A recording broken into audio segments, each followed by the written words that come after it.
Buenos días a todos. Un gusto poder estar en contacto por este medio. Te invito a que unos minutos reflexionemos sobre nuestra fe.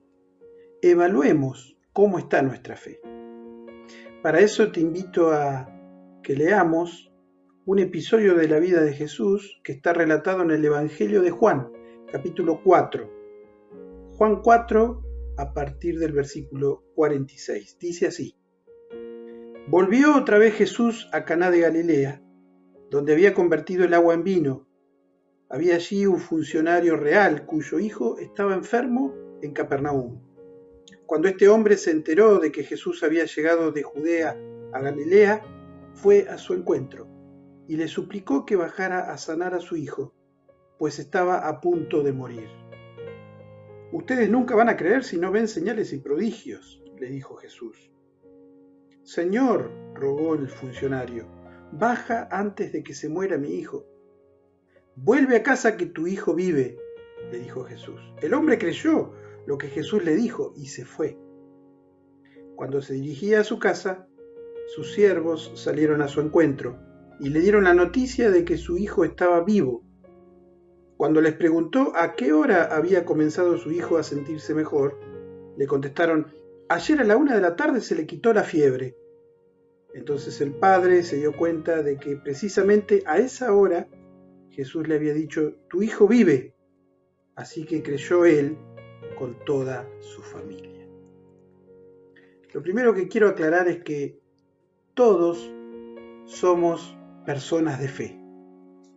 Sí, todos tenemos fe. El punto no es si tenemos o no tenemos fe, sino en quién tenemos puesta la fe y qué calidad muestra esa fe, qué tipo de fe es.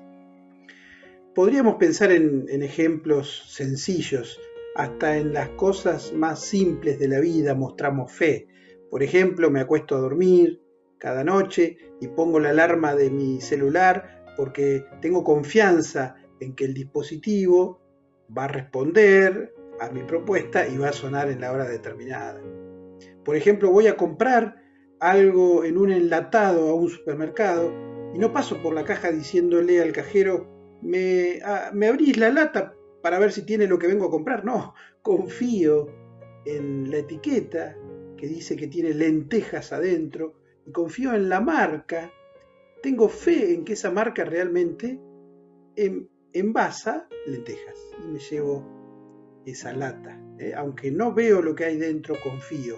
Y así podríamos citar muchos ejemplos tan irrisorios incluso, pero en las cosas trascendentes de la vida, en cosas de vida, de muerte, en cuestiones existenciales, también todos tenemos fe.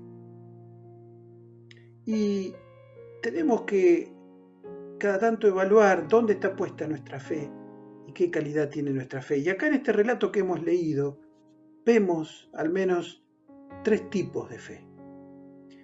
El primer tipo de fe es una fe desesperada. Relata acá de un diplomático, un noble, un oficial de un rey. Los biblistas dicen que era posiblemente un oficial de Herodes Antipas, que tiene a su hijo muy enfermo, con fiebre, al borde de la muerte.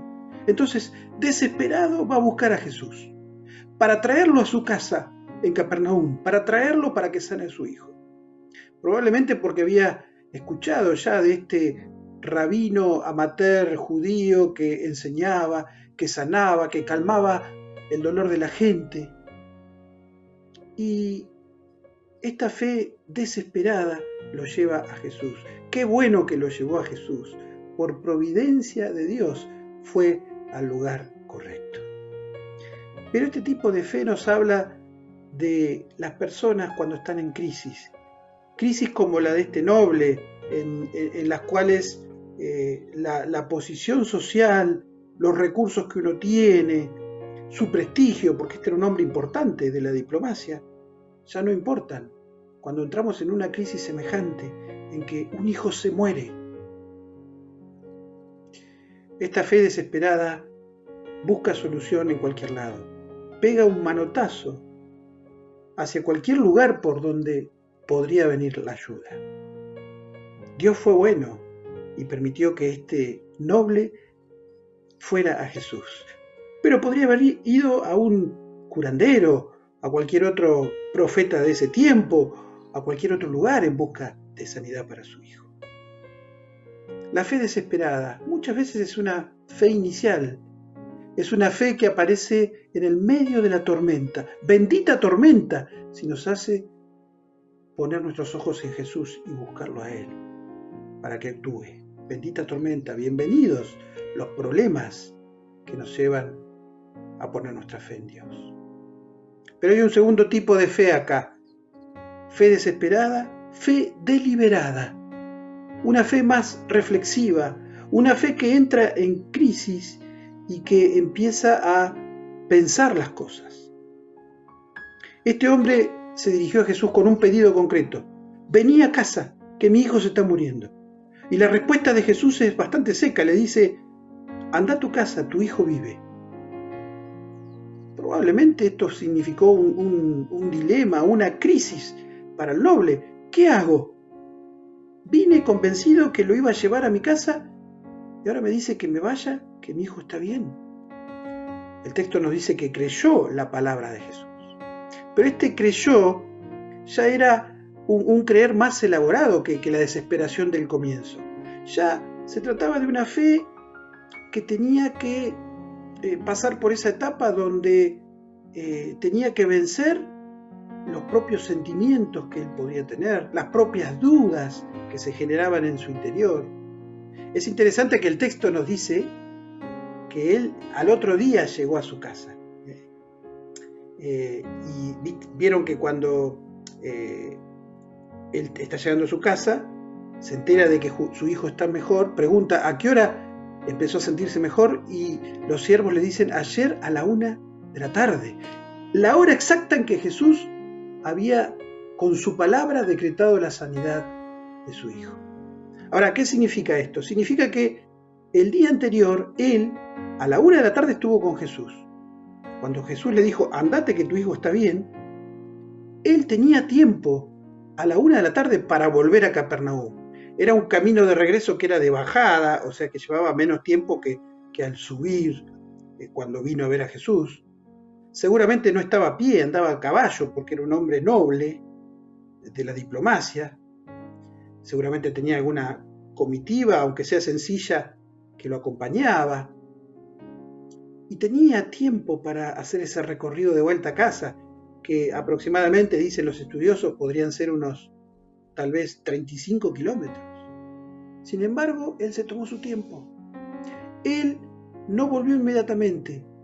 Esa tarde se quedó en el lugar, esa tarde reposó, quizás su caballo descansó, se tomó su tiempo. No volvió desesperado a la casa con esa postura de no pude traer a Jesús, hay que buscar otra alternativa para mi hijo. No, dice que creyó, descansó, confió en lo que Jesús le había dicho.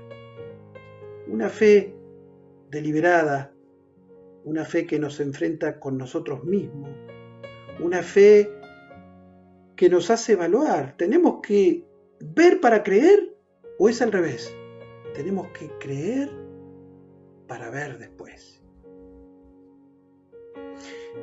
Y el tercer tipo de fe que vemos acá es ya una fe comprometida. Pasó por la desesperación, la fe inicial, pasó por la reflexión, por la meditación, por la crisis, una fe deliberada, y después se transforma en una fe comprometida. Cuando evidentemente este noble llegó a su casa, se entera de que su hijo ya está bien y pregunta ¿a qué hora fue eso? Y ahí comprueba la misma hora, el mismo momento en que Jesús le había dado esa palabra decretando la sanidad de su hijo. La reacción es que él y toda su casa, toda su familia creyeron en Jesús. Y acá seguro Juan está usando creyeron en Jesús, versículo 53, en una forma diferente al creer de antes. Creyó él y toda su casa, habla de que se hizo discípulo de Jesús, con toda su familia, seguidores de Jesús, fervientes entusiastas adherentes al Maestro de Galilea. A partir de ahí, su vida no volvió a ser la misma. Su familia transformada por la sanidad a distancia milagrosa, esta señal que Jesús operó en su vida. Una fe comprometida. Una fe que en definitiva es la fe que Jesús quiere. Jesús no quiere simpatizantes, quiere seguidores. Jesús no quiere adherentes, quiere gente comprometida, leal. Fe comprometida. Siempre es oportuno revisar dónde está nuestra fe. ¿Está en Jesús o está en mi propio esfuerzo? ¿Está en Jesús, en su persona, o está en una doctrina, en una religiosidad, en una ritualidad? La fe en Jesús. Y orientada hacia Él debe crecer. Debe crecer hasta el punto de ser una fe sólida y comprometida. Hagamos nuestra esa oración de otro padre que en otra oportunidad trajo a su hijo Jesús también, en ese caso porque estaba endemoniado. Y Jesús le dijo, ¿crees? Y él le dijo, sí creo, pero ayuda mi incredulidad. Ayuda mi incredulidad. Que esa sea nuestra oración. Oramos al Señor. Jesús, gracias, porque aún la fe que hoy tenemos en ti es un regalo tuyo. Es gracia que viene de ti. Señor Jesús, trabaja en nuestra vida para que nuestra fe crezca, sea cada vez más comprometida. Ayuda nuestra incredulidad. Ayúdanos a creer más y a jugarnos más por ti, por tu evangelio, por tu causa. Gracias, Jesucristo. Amén y amén.